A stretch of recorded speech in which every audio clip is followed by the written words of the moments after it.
a handicap to where God was trying to take you. Wow. And you weren't created to be a handicap. You were created to be a vessel of perfection. Yes. A vessel that's able to be used by God. But not only that, you were created so that God could pour some things into you. Yes. You've got to ask yourself, what is at work within me? Wow. What have I been doing that is making my inner man live contrary to what God is trying to do through me? Wow. This woman said that she was able to make adjustments in midair. That means that when she was in midair, out of her stable place, she pulled from within herself to make the adjustments she needed to remain in a perfect place. Come on here. And God sent you here tonight to let you know that just because your place is unstable, He's poured something inside of you that gives you the ability to make adjustments in the middle of a mess. Come on, sir. And I don't know about you, but I've been in some messes. But you got to rise first. 2019. You got to rise up Oh, first. my Lord, I've been in some messes. What you and say, I was sir? wondering, God, why would you put me in such an unstable setting? And He said, because I put some stuff in you that you don't need that firm foundation. What you need, I have on the inside of you. Come on, sir. Yes. And even when you're unstable, even when your arms are flailing in the air, even when you're going through things you don't understand, if you just take a quiet moment and reach on the inside of yourself, you'll see what I placed inside of you. Come on, Father. Sometimes we're walking around lost, searching for things, trying to figure out this, asking this buddy what I need to do about this, asking somebody else, how can I handle this? When God has placed something inside of you that if you stir it up, you don't have to ask anybody a thing. Come on, sir. Only thing you got to do is stand up on the experiences of your victories you've already had and know that where He brought me from has given me the ability to handle where I am. Come on, sir. Something on the inside of you should make you understand that there is a power that moves God on your behalf. He says that according to the power that works within you, that means that He's watching you. And when you pour out of yourself, He's ready to reach down and match the thing you're pouring, and then you consume your circumstances instead of being moved by them. Come on here. Now, the young lady now they're coming into, she could have panicked in midair. She could have worried about what she had done when she was on that stable platform. But she knew she had something on the inside of her.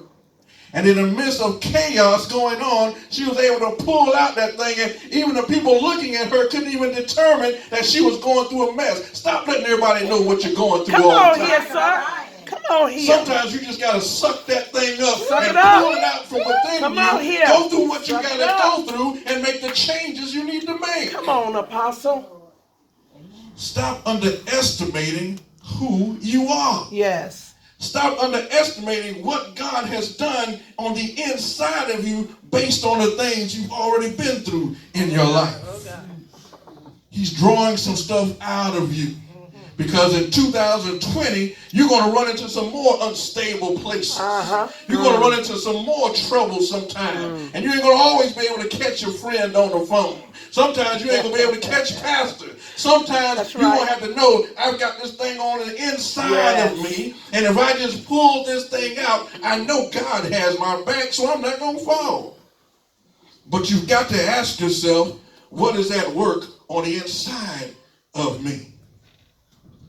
See, the problem is that some of us have gotten comfortable in places that God has already abandoned. Wow. And you say, well, why would God abandon the place? It's because He brought the place to serve a purpose, and once that purpose was served, it was time to move on. That's right.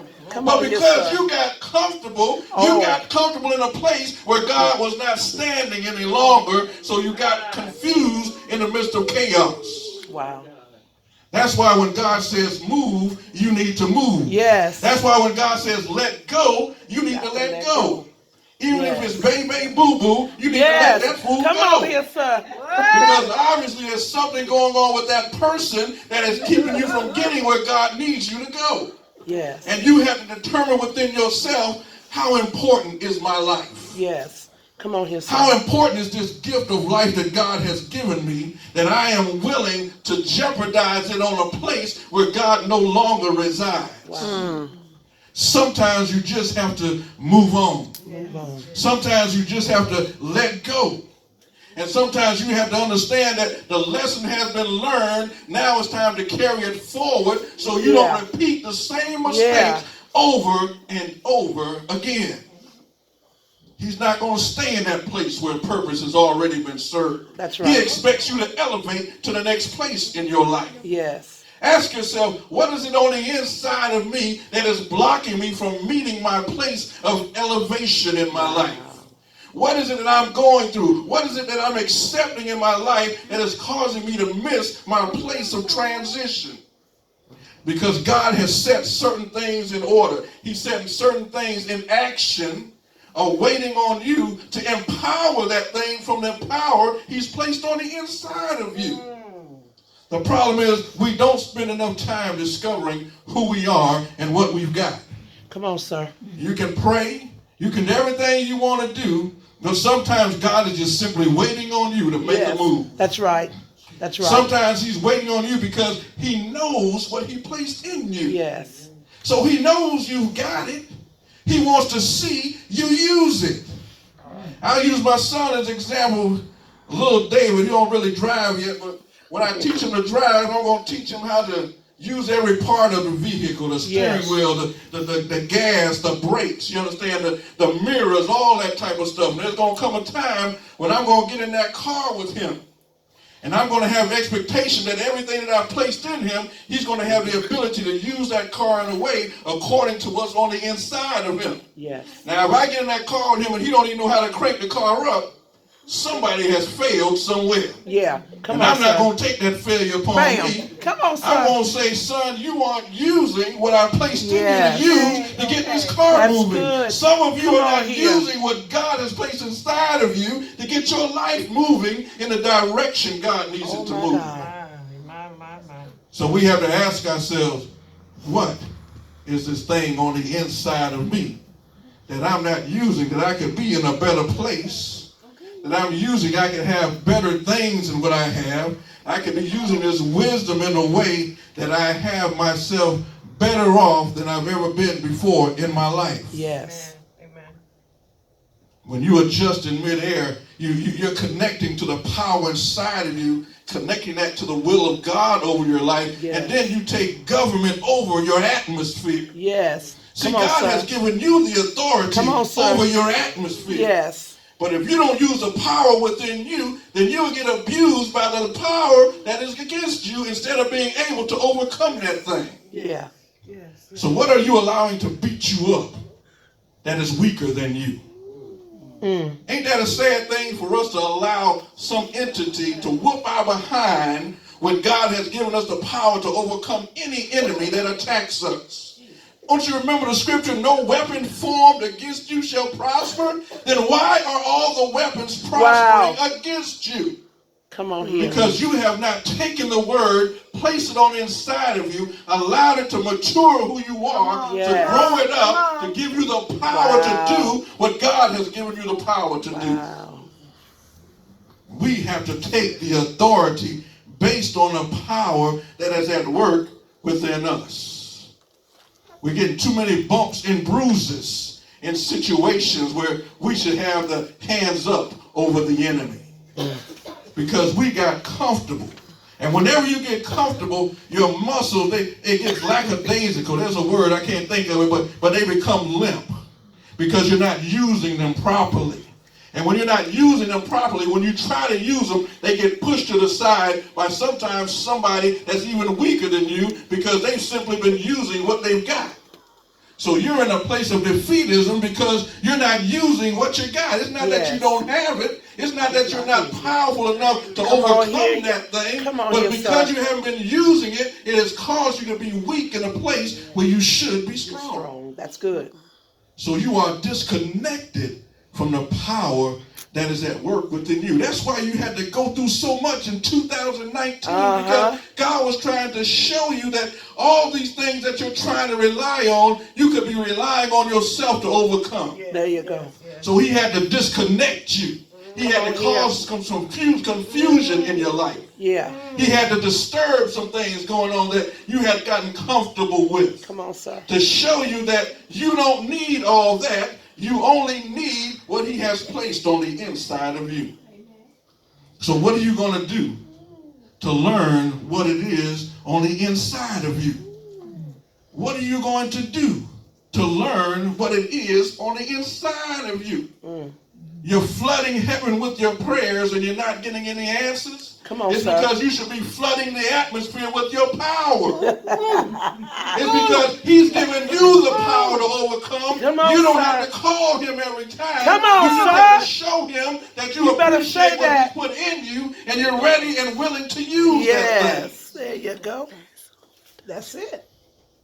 What are you going to do with the power Wow. that is at work That's it. within you?